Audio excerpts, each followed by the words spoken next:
اب رخ کرتے ہیں انٹرنیشنل نیوز کی طرف۔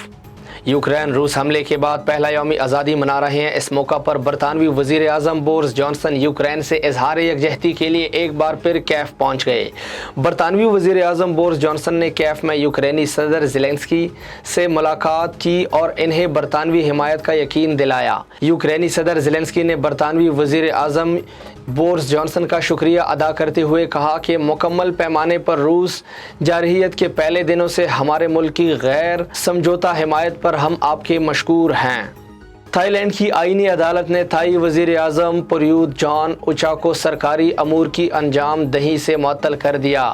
غیر ملکی خبر ایجنسی کے مطابق تھائی کی مرکزی اپوزیشن جماعت کی جانب سے وزیر اعظم کی 8 سالہ مدت کی حد پر نظر ثانی کی درخواست دائر کی گئی تھی، جس پر آئینی عدالت نے سماعت کا فیصلہ کرتے ہوئے وزیر اعظم کو معطل کر دیا۔ عدالتی حکم نامے کے مطابق کیس پر فیصلہ آنے تک پریوت جان اوچا وزیر اعظم کی حیثیت سے اپنی ذمہ داریاں سر انجام دے سکیں گے۔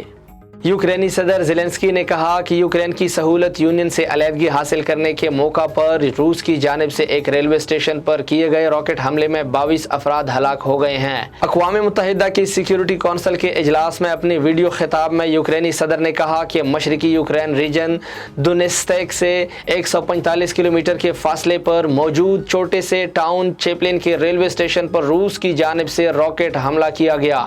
انہوں نے کہا کہ آج ہم چیپلن کے غم میں مبتلا ہیں، جہاں ریلوے اسٹیشن پر روس راکٹ حملے کے نتیجے میں اب تک 22 افراد ہلاک ہو چکے ہیں۔